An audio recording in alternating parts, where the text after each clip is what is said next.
Everyone says confidence is the key to public speaking, but they're all lying to you. Confidence doesn't actually make you a better public speaker. Today, I'm going to tell you why and what actually moves the needle forward. I'm Mike Ganino. People call me a public speaking coach, but really, I'm a keynote director. I've worked with clients who've had tens of millions of views on YouTube. I've been executive producer at TEDx Cambridge at the Boston Opera House, and work with brands like Adobe and Disney and Caesars Entertainment to help their leaders and teams shine when the lights are hot. And one thing I've seen over and over and over, the most confident speakers are often not the most impactful ones. Here's the thing about confidence. Confidence is about how you feel about yourself. It's how you feel about your message, but it has nothing to do with your audience and what they want or what they're thinking about.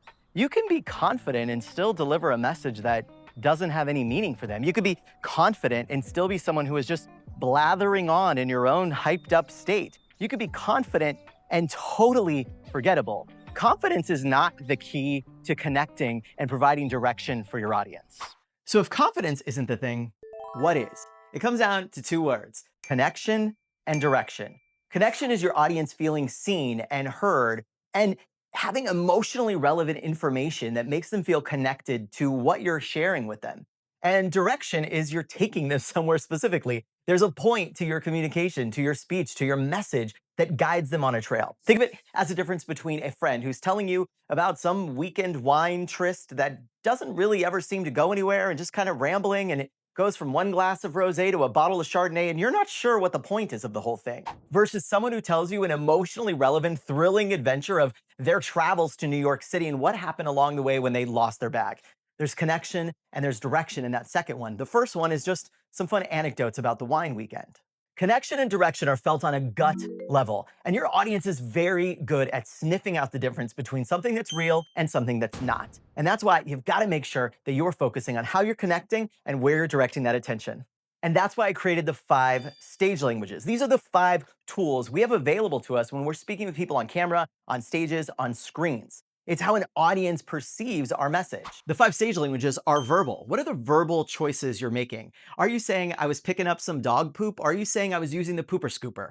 There's quality and a feeling in the words that you choose to use. So what are those verbal choices you're making when you're telling your story and when you're putting your message together? The second one is the vocal stage language. What is your vocal image? What are you using? How are you using your voice to add melody and meaning? Is there a part where you maybe speak a little faster and go on a rant? Is there somewhere where you slow down to help us understand that what you're saying right now is something we should be listening to? That vocal power is something we all have, and yet most of us get stuck playing the same few notes all the time versus using the full range available to us. The third of the stage languages that can help you with connection and direction is physical. How are you using your physicality? So often I'll see people in meetings and on stages just get stuck in the same place. They present while sitting down the whole time versus leveraging the power of standing up.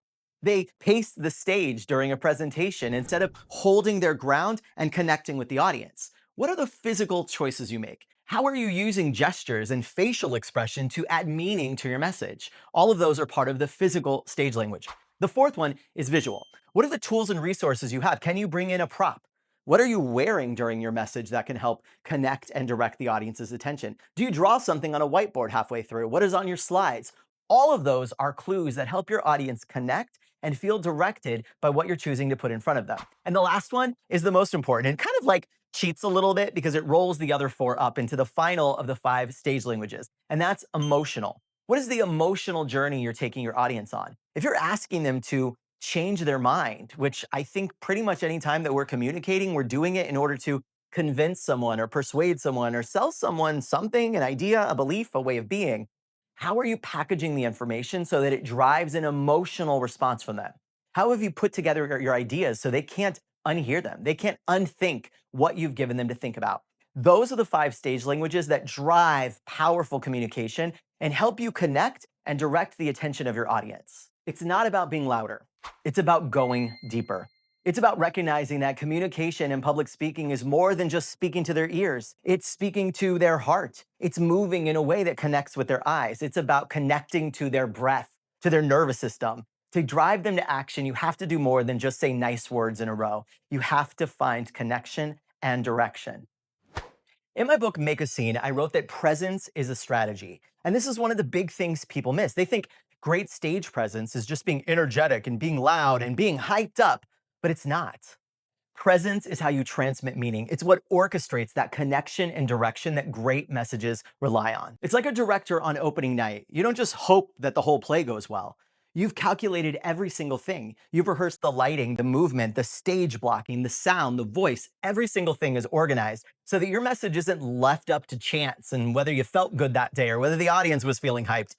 It's that you've been intentional with your presence and where you're aiming that connection and that direction. That is a cornerstone of a great message, not just overhyped, loud confidence.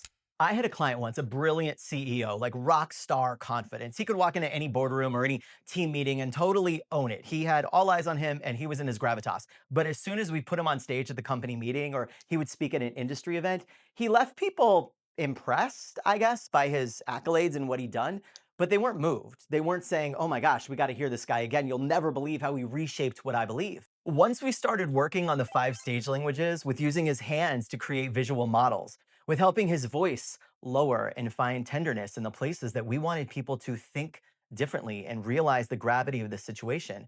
When we started focusing on how he was moving around the stage, things changed quickly. He stopped being the smartest person in the room and became the most magnetic, unforgettable person in the room. And if you're gonna stand on stage in front of people, wouldn't you rather be known as the one that we couldn't take our eyes off of versus the one that had a whole bunch of smart bullet points? And that's what happens when you stop relying on confidence and charisma and overhyped energy on stage and start relying on connection and direction. All right, so what can you do to move from confident to truly captivating? The first thing to do is totally know how you're gonna open. A lot of times people get on stage and they do that throat clearing thing of like, thank you so much, it's such an honor to be here. I can't believe all the names. I just flew in from, nobody cares. You're immediately making this about your gratitude and how wonderful you are to get there, and you're teaching the audience to tune you out. Instead, open right in a story, open right with a provocative question, and know that opening line before you walk on stage so you can hit your mark and immediately start delivering value to the audience. The next thing is to decide on your directional objective. What is it that you want the audience to think, to know, to feel differently about? What is it that you ultimately want them to walk out and do? In my transformational narrative, the way I teach how to map out a message, I call this the magic elixir. What is the big reframe you are asking the audience to take? So this isn't just a series of information they need to know, things they could Google or chat GPT, but this is a movement. This is a way to help them rethink and head it in a new direction. So what is your directional objective? Do you know that before you ever start pulling out slides? Okay, so now you know how you're gonna open and you know like directionally where you wanna take the audience. The third thing is to start to rehearse like a Broadway performer, not like your grandma's parent. What I mean by this is, it isn't helpful to sit down and just memorize your script word by word and get it so ingrained in you that when you're on stage delivering your message, you're worried more about, am I getting it right? What's the next line versus what is the meaning? And when you start to worry about what's the next line and am I getting it right, you start to really take away a lot of the connection and direction with the audience because you're no longer thinking about them. You're thinking about, am I gonna flub up my next line? So as you rehearse, I want you to think differently. I want you to pace through and go quicker in certain places. I want you to go slower in certain places, to play with silence. Where could a pause say a whole bunch? Where do I need to let things rest a little bit? What parts do I need to say word for word? And which parts is it okay for me to kind of like riff for a moment? I want you to think differently about what it means to rehearse and memorize because it is one of the biggest places that I see executives and public speakers losing their connection to the audience is about getting the words word for word right versus getting the meaning right. All right, and the next part is one of my favorites as a director. It's to play with the 5 stage languages. These are all the choices you get to make on stage. And so go back and say, what are some verbal choices here? What are words that can make it sharper, more visual? It's better to say your employees walk in and they're angry and throw their bags on the ground than to just say people are feeling burnt out. Burnt out suffers from semantic stretch, which means it means nothing. It is literally a waste of your breath to say those kinds of things to your audience. It all becomes word soup. Not like the good kind with like lobster in it and stuff, but just like the kind of boring stuff you get at a buffet. We don't want your message to be as forgettable as a cruise ship buffet. We want your message to land. So test out verbal choices you can make. Next up, go through your message and give it a little vocal overlay. Where might it be fun to play with being louder, being softer? in speeding up the delivery, in saying something and then taking a pause. Kind of gives your audience a clue of like, hey, what he just said was important. We should probably pay attention to her right now because she's lowering her tone. All of those are cues to let them know how you feel and how they should feel. Next up, go through and play with those physical choices. How might you move? What props? Is there something you could draw on a whiteboard? Is there a tool you could pull out of your pocket? I'll often pull my phone out and use it to make fun of AI or something like that. How can you bring in other elements of the physical choices, of the visual choices here? And then also looking over your entire message and saying, what is the emotional journey I'm taking the audience on? If there is a really impactful story, maybe a personal one or one about someone else, is it dropping them down so low in the doom and gloom, but we never pick them back up? We need to give them some relief. So how can we bring some relief? If the whole thing is just yucks and goofums and fun, while that may get a good laugh, it's not going to make you memorable. So how can you look at the whole message and look at it like almost like a roller coaster ride? How have you taken them on this journey? Because remember, you're not just up there to share information with them. You're creating an emotional experience that you hope will drive some kind of change. These ideas here are going to help you with connection and direction, and that is ultimately what this is all about. Not how loud you are, not how much confidence you have. So yeah, confidence is nice, but if you want to be unforgettable, if you want your ideas to change the world and certainly change your audience's mind, it isn't about just being confident. It's about having direction, having connection, and making a scene. And if you're ready to do that kind of thing, then check out the resources here in this video or come and join us in the Speakers Guild.